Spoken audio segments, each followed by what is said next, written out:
Selamat malam Pak Yulis dan teman-teman. Perkenalkan, nama saya Owen Alvanov, NIM saya 2017-50037. Hari ini saya akan menjelaskan tentang presentasi proposal penelitian saya yang berjudul Determinan Kualitas Laba terhadap Perusahaan Manufaktur di Indonesia. Latar belakang masalah atau latar belakang penelitian. Suatu perusahaan pasti menginginkan suatu kualitas laba yang baik. Karena dengan kualitas laba yang baik, perusahaan tersebut akan dapat menarik investor dan kreditur. Seperti yang kita ketahui, bahwa investor pasti menginginkan suatu timbal balik atas kegiatan investasi yang telah ia lakukan di perusahaan tersebut. Dengan perusahaan yang labanya baik, maka investor akan percaya terhadap perusahaan tersebut dan percaya bahwa feedback yang didapatkan akan setimpal dengan investasi yang dihasilkan. Demikian juga dengan kreditur. Jika perusahaan tersebut labanya baik, maka kreditur akan percaya terhadap perusahaan tersebut dan yakin bahwa pinjaman uang yang telah ia berikan dapat dikembalikan atau dibayar secepat mungkin. Kualitas laba yang baik di sini bukan berarti dihasilkan oleh tindakan manipulasi terhadap laporan keuangan. Seperti yang kita ketahui, banyak perusahaan-perusahaan yang melakukan manipulasi terhadap laporan keuangannya untuk meminimalkan laba dan menghindari pajak, atau memaksimalkan laba dan menarik investor. Banyak kejadian di Indonesia atau kasus dari perusahaan-perusahaan besar yang memanipulasi laba, seperti contohnya perusahaan asuransi Jiwasraya, di mana pada tahun 2006 lalu, perusahaan ini telah melakukan tindakan korupsi dan modifikasi laporan keuangan. Sehingga adanya suatu laba semu atau laba yang bukan sebenarnya yang dihasilkan dari laporan keuangan tersebut. Menurut pemeriksaan BPK, laporan keuangan PT Asuransi Jiwasraya ini mempunyai ketidakwajaran laba bersih. Dan adanya tindakan investasi yang dilakukan oleh PT Asuransi ini di suatu saham yang berkinerja buruk dan reksadana yang berkinerja buruk. Seperti yang kita ketahui, jika saham dan reksadana yang diinvestasikan itu buruk, mana mungkin perusahaan bisa mendapatkan laba atau hasil investasi yang maksimal dari kegiatan investasi tersebut. Nah, jika seperti perusahaan asuransi Jiwasraya ini memiliki investasi saham yang berkinerja buruk, tapi labanya maksimal, maka ini dapat dikatakan bahwa perusahaan ini melakukan manipulasi laba, sehingga antara tindakan yang ia lakukan dan output yang dihasilkan tidak sesuai dan tidak saling mendukung. Selanjutnya saya akan menjelaskan tentang perbedaan penelitian yang saya lakukan saat ini dengan penelitian sebelumnya. Perbedaan ini dibagi menjadi 3 segmen, yaitu perbedaan di variabel, di periode, dan sampel. Pada penelitian sebelumnya, variabel yang digunakan adalah non-executive directors, women directors, dan board size. Pada penelitian saat ini, saya menambahkan variabel board independence, audit committee size, audit committee financial expertise, dan audit committee meetings dari jurnal yang saya ambil, dari jurnal yang digunakan oleh Fodio et al. Dan Bala et al. Yang kedua, periode penelitian. Periode penelitian yang digunakan pada penelitian sebelumnya menggunakan periode tahun 2006 sampai 2015. Sedangkan pada penelitian saat ini menggunakan periode penelitian 2017 sampai 2019. Yang ketiga, perbedaan di sampel. Sampel penelitian sebelumnya menggunakan perusahaan konglomerat atau konglomerat firms yang terdaftar di Bursa Efek Negeriya. Sedangkan pada penelitian saat ini, saya menggunakan sampel perusahaan manufaktur yang terdaftar di Bursa Efek Indonesia.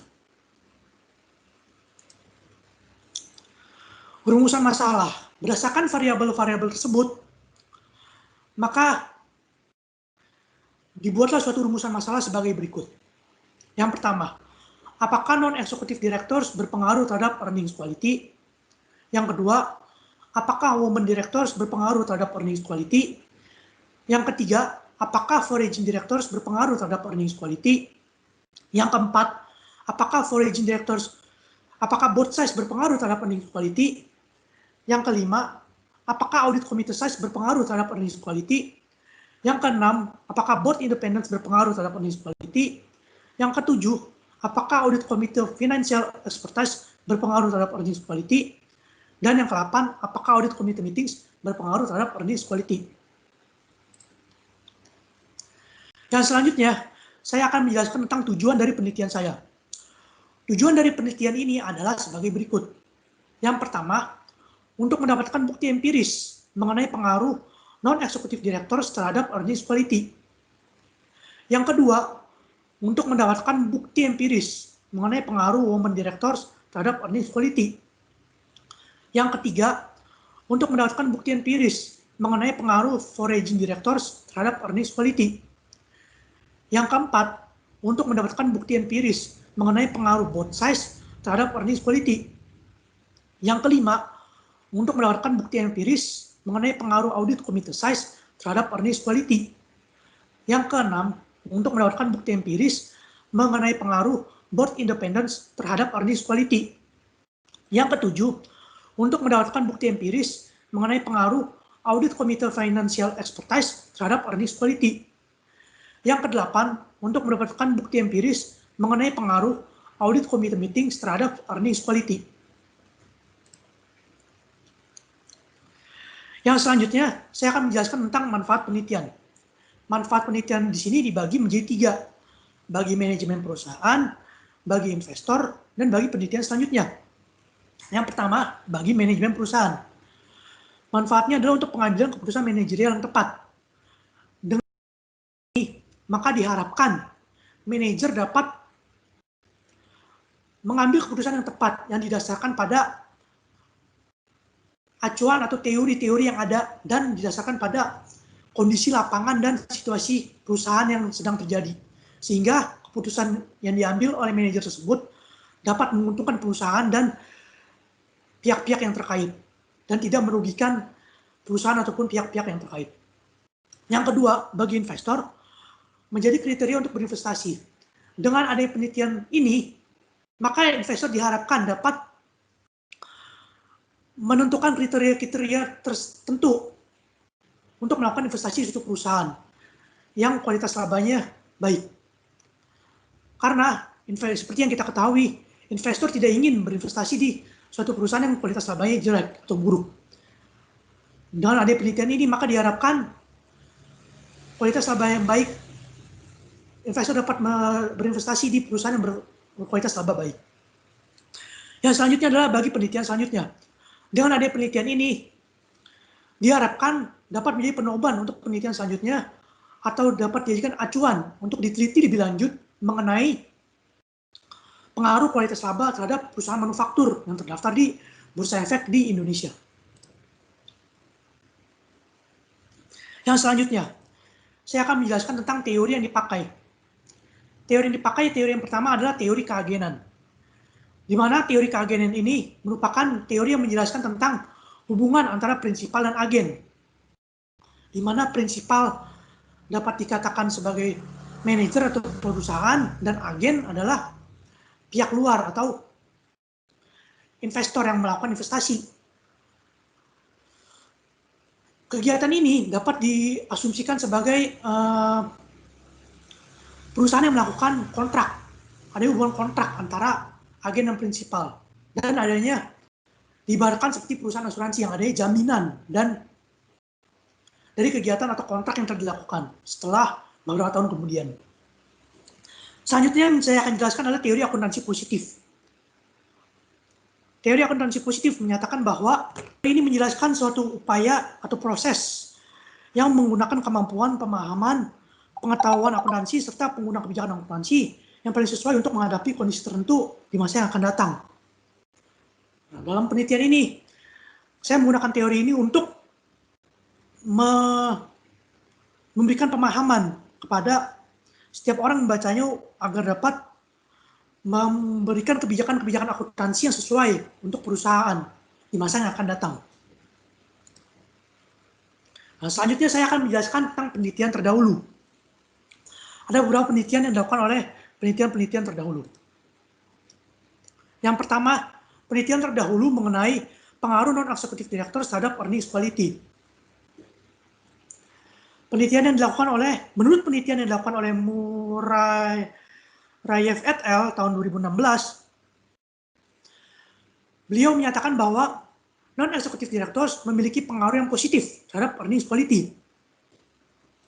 Selanjutnya, penelitian yang dilakukan oleh Kamaruzaman et al. Tahun 2009, beliau menyatakan bahwa non-executive directors memiliki pengaruh yang positif juga terhadap earnings quality.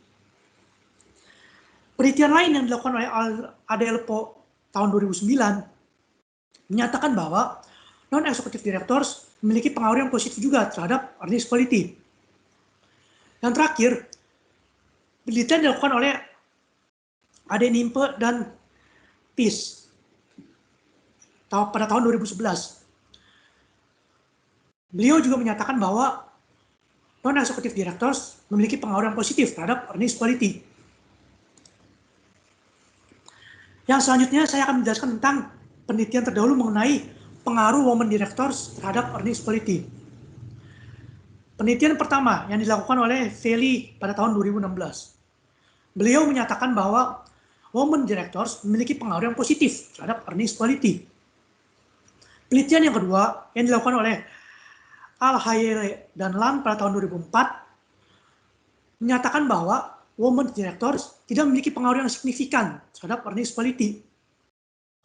Dan penelitian yang terakhir yang dilakukan oleh Kang et al. Pada tahun 2007, beliau menyatakan bahwa women directors tidak memiliki pengaruh yang positif terhadap earnings quality.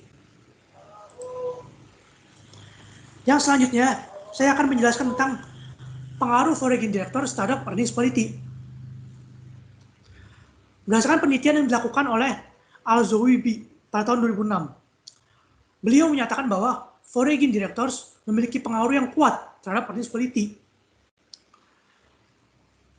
Penelitian yang selanjutnya yang dilakukan oleh Hoheimstra et al. Pada tahun 2016, beliau juga menyatakan bahwa foreign directors memiliki pengaruh yang sangat kuat terhadap earnings quality. Dan penelitian selanjutnya dilakukan oleh Dahlquist dan Robertson pada tahun 2001. Beliau juga menyatakan bahwa foreign directors memiliki pengaruh yang positif terhadap earnings quality. Dan penelitian terakhir yang dilakukan oleh Olowake dan Adibiye pada tahun 2016, beliau menyatakan bahwa foreign directors memiliki pengaruh yang positif terhadap earnings quality. Selanjutnya, saya akan menjelaskan tentang pengaruh board size terhadap earnings quality. Penelitian pertama yang dilakukan oleh Xie et al. Pada tahun 2001. Beliau menyatakan bahwa board size memiliki pengaruh yang negatif terhadap earnings quality. Penelitian yang kedua yang dilakukan oleh et al. Pada tahun 2015, beliau menyatakan bahwa board size memiliki pengaruh yang negatif terhadap earnings quality. Penelitian yang ketiga yang dilakukan oleh Alotaibi et al. Pada tahun 2016, beliau menyatakan bahwa board size memiliki pengaruh yang negatif terhadap earnings quality. Penelitian yang keempat yang dilakukan oleh Abdul Rahman et al. Pada tahun 2006, beliau menyatakan bahwa board size memiliki pengaruh yang positif terhadap earnings quality. Penelitian yang selanjutnya yang dilakukan oleh Hans et al. Pada tahun 2006 menyatakan bahwa board size memiliki pengaruh positif terhadap earnings quality. Dan penelitian terakhir yang dilakukan oleh Kau et al. Pada tahun 2004, beliau juga menyatakan bahwa board size memiliki pengaruh yang positif terhadap earnings quality. Yang selanjutnya saya akan menjelaskan tentang pengaruh board independence terhadap earnings quality. Berdasarkan 3 penelitian yang telah dilakukan. Yang pertama, penelitian dilakukan oleh Jegi et al. Beliau menyatakan bahwa board independence memiliki hubungan yang negatif terhadap earnings quality. Penelitian yang kedua, menurut Abdul Rahman dan Ali pada tahun 2013, beliau menyatakan bahwa board independence tidak memiliki hubungan yang signifikan terhadap earnings quality. Dan penelitian yang ketiga, menurut Park dan Shin pada tahun 2013, beliau juga menyatakan bahwa board independence tidak memiliki hubungan yang signifikan terhadap earnings quality. Nah, yang selanjutnya saya akan menjelaskan tentang penelitian terdahulu mengenai pengaruh audit committed size terhadap earnings quality. Ada 5 penelitian terdahulu yang telah dilakukan. Yang pertama, menurut Nelson dan Jamail pada tahun 2011, beliau menyatakan bahwa audit committed size memiliki pengaruh atau hubungan yang positif terhadap earnings quality. Penelitian yang kedua yang dilakukan oleh Decho dan Jiche pada tahun 2002, beliau menyatakan bahwa audit committed size memiliki hubungan yang positif terhadap earnings quality. Penelitian yang ketiga yang dilakukan oleh Sharma dan Kwang pada tahun 2013, beliau juga menyatakan bahwa audit committed size memiliki hubungan yang positif terhadap earnings quality.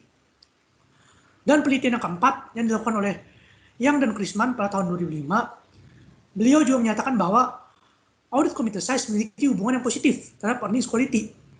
Dan penelitian terakhir yang dilakukan oleh Cecil et al. Pada tahun 2015, beliau menyatakan bahwa audit committed size juga memiliki hubungan yang positif terhadap earnings quality. Dan selanjutnya saya akan menjelaskan tentang pengaruh audit committed financial expertise terhadap earnings quality. Ada 3 penelitian terdahulu yang telah dilakukan. Yang pertama, penelitian dilakukan oleh Salerio pada tahun 2001. Beliau menyatakan bahwa audit committed financial expertise memiliki pengaruh positif terhadap earnings quality. Yang kedua, penelitian dilakukan oleh Chow Rose et al. Pada tahun 2001. Beliau menyatakan bahwa audit committed financial expertise memiliki pengaruh yang negatif terhadap earnings quality. Dan penelitian yang ketiga yang dilakukan oleh Sharma dan Kwang pada tahun 2013. Beliau menyatakan bahwa audit committed financial expertise memiliki pengaruh yang negatif terhadap earnings quality. Selanjutnya saya akan menjelaskan tentang penelitian terdahulu mengenai pengaruh audit committee meetings terhadap earnings quality. Ada 2 penelitian yang telah dilakukan. Yang pertama, penelitian dilakukan oleh Xie et al. Pada tahun 2001. Beliau menyatakan bahwa audit committee meetings tidak memiliki pengaruh yang tidak memiliki hubungan yang signifikan terhadap earnings quality. Penelitian selanjutnya yang dilakukan oleh Chow et al. Pada tahun 2011. Beliau menyatakan bahwa audit committee meetings memiliki hubungan yang positif terhadap earnings quality. Selanjutnya saya akan menjelaskan tentang model penelitian. Berdasarkan variabel dependent dan variabel independent yang telah didapatkan, maka digambarkanlah model penelitian sebagai berikut. Di mana variabel independennya adalah non-executive directors, women directors, foreign directors, board size, board independence, audit committee size, audit committee financial expertise, dan audit committee meetings. Dan variabel dependentnya adalah earnings quality. Selanjutnya saya akan menjelaskan tentang hipotesis penelitian yang saya gunakan. Berdasarkan variabel-variabel tersebut, maka dapatlah disusun hipotesis sebagai berikut.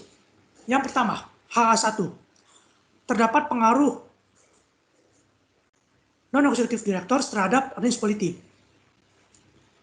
Yang kedua, HA2. Terdapat pengaruh women directors terhadap earnings quality. Yang ketiga, HA3. Dapat pengaruh foreign directors terhadap earnings quality. Yang keempat, H4, terdapat pengaruh board size terhadap earnings quality. Yang kelima, H5, terdapat pengaruh board independence terhadap earnings quality. Yang keenam, H6, terdapat pengaruh audit committee size terhadap earnings quality. Yang ketujuh, H7, terdapat pengaruh audit committee financial expertise terhadap earnings quality. Yang kedelapan, H8, terdapat pengaruh audit committee meetings terhadap earnings quality.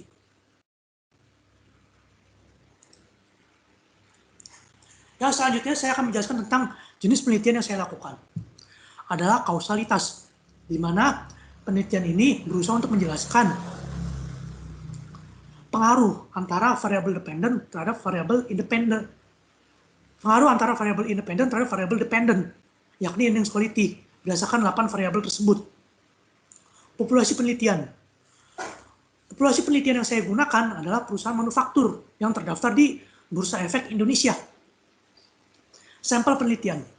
Sampel penelitian yang saya gunakan adalah perusahaan manufaktur yang terdaftar di Bursa Efek Indonesia pada periode 2017 sampai 2019. Unit analisisnya adalah individu atau perusahaan, itu masing-masing. Yang selanjutnya saya akan menjelaskan tentang Cara pemilihan sampel yang digunakan adalah purposive sampling dengan kriteria-kriteria sebagai berikut. Yang pertama, perusahaan manufaktur yang terdaftar di Bursa Efek Indonesia dan mempublikasikan laporan keuangannya dari tahun 2017 sampai 2019. Yang kedua, perusahaan yang menerbitkan laporan keuangan dengan satuan mata uang rupiah. Yang ketiga, perusahaan yang menerbitkan laporan keuangan yang berakhir pada 31 Desember. Dan yang keempat, perusahaan yang memberikan data yang lengkap selama periode penelitian tersebut, yakni pada tahun 2017 sampai 2019. Nah, yang selanjutnya, saya akan menjelaskan tentang pengukuran variabel. Yang pertama adalah variabel earnings quality. Ini dapat diartikan sebagai baik atau tidaknya laba dari suatu perusahaan dalam laporan keuangan yang dipengaruhi oleh penyesuaian dilakukan oleh auditor terhadap angka pendapatan pra-audit pada akhir tahun. Ini menurut Lennox, Wu, dan Sang pada tahun 2016. Dirumuskan DA dengan skala ordinal. Dan selanjutnya adalah variabel non-executive directors. Definisinya dapat diartikan sebagai direktur non-eksekutif berkaitan dengan ideal atau tidaknya suatu organisasi dengan komposisi direksi yang ada. Ini mendefinisi menurut Hanifa dan Kuki pada tahun 2015. Dirumuskan dalam rumusnya adalah B1 non-X dengan skala nominal. Yang selanjutnya adalah women directors. Didefinisikan sebagai suatu keseimbangan dalam organisasi, sehingga tidak ada suatu dewan pun yang dominan dalam proses pengambilan keputusan dalam suatu organisasi. Ini menurut Hempel dan Milay Grossa pada tahun 2009. Dirumuskan beta 2 WD dengan skala nominal. Yang selanjutnya adalah foreign directors. Ini diartikan sebagai direktur asing yang tidak atau bukan berasal dari negara Indonesia yang bekerja di perusahaan yang terdaftar di Indonesia atau di Bursa Efek Indonesia. Ini definisi menurut Harms dan Lasfer pada tahun 2016. Dan ini dirumuskan dengan beta 3 FRD dengan skala nominal. Yang selanjutnya saya akan menjelaskan tentang board size, variabel board size. Dan ini didefinisikan sebagai ukuran perusahaan yang dikaitkan dengan kualitas laba yang dihasilkan dalam laporan keuangan, baik atau tidaknya. Ini menurut Fodio, Ibikunele, dan Oba pada tahun 2013. Dan ini dirumuskan sebagai beta 4 BSZ dengan skala nominal. Nah, selanjutnya adalah variabel board independence. Ini dapat didefinisikan sebagai direksi yang terlihat lebih kredibilitas dalam mengawasi organisasinya, karena dia bersifat independen, tidak terikat oleh organisasi itu sendiri, atau dia berasal dari luar organisasi. Nah, ini pengertian menurut Fodio, Ibikunele, dan Oba pada tahun 2013. Dan dirumuskan dengan beta 6 IND dengan skala nominal. Dan selanjutnya adalah variabel audit committee size. Ini dapat didefinisikan sebagai pengawasan yang dilakukan oleh komite audit sesuai dengan kapasitasnya. Ini menurut Eisenhardt pada tahun 1989 dan dirumuskan dengan beta 7 ACSIZ dengan skala ordinal. Yang selanjutnya adalah audit komite financial expertise. Didefinisikan sebagai keahlian untuk menilai dan mengendalikan manipulasi dalam akuntansi yang tercermin dalam laporan keuangan. Keahlian ini adalah keahlian yang dimiliki oleh komite audit. Ini menurut Selim et al. Pada tahun 2019 dan dirumuskan dengan B8 ACFEP dengan skala ordinal. Yang selanjutnya adalah variabel audit committee meetings. Ini didefinisikan sebagai jumlah meeting atau rapat yang sering dilakukan oleh komite audit. Ini menurut Chorow et al. Pada tahun 2018 dan dirumuskan dengan B9 ACMET dengan skala interval. Pengumpulan data. Teknik pengumpulan data yang saya gunakan di sini adalah pengumpulan data dengan menggunakan data sekunder atau data tidak langsung yang diperoleh dari website resmi Bursa Efek Indonesia, www.idx.co.id, dengan mengambil laporan keuangan perusahaan manufaktur. Yang kedua, menggunakan data laporan keuangan yang berakhir pada 31 Desember tahun 2017 sampai 31 Desember tahun 2019. Teknik pengumpulan data yang saya gunakan adalah teknik purposive sampling dengan syarat yang pertama, perusahaan manufaktur yang terdaftar di Bursa Efek Indonesia yang mempublikasikan laporan keuangannya selama tahun 2017 sampai 2019. Yang kedua, menggunakan mata uang rupiah. Yang ketiga, periode akhir laporan keuangan adalah 31 Desember. Yang keempat, memiliki data yang lengkap selama periode tersebut, yakni 2017 sampai 2019. Yang selanjutnya, saya akan menjelaskan tentang cara pengujian hipotesis. Cara pengujian hipotesis yang saya gunakan adalah menggunakan model persamaan regresi berganda dengan alfa atau tingkat keyakinan sebesar 5%. Nah, model yang saya dapatkan adalah sebagai berikut, berdasarkan variabel independen dan dependen yang telah saya susun tadi. DA sama dengan beta 0 ditambah beta 1 non-X ditambah beta 2 WD ditambah beta 3 FRD ditambah beta 4 BSZ ditambah beta 5 ROE ditambah beta 6 IND ditambah beta 7 ACS IZ ditambah beta 8 ACF EP ditambah beta 9 AC MET ditambah E. Dan perlu dijelaskan bahwa non-X ini adalah non-executive directors, WD adalah women's directors, FRD adalah foreign directors, BSZ adalah both size, ROE adalah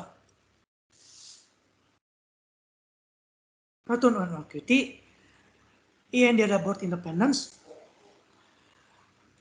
ACSZ adalah audit committee size, ACFEP adalah audit committee financial expertise, ACMET adalah audit committee meeting. Sekian presentasi dari saya. Terima kasih. Jika ada pertanyaan silakan ditanyakan.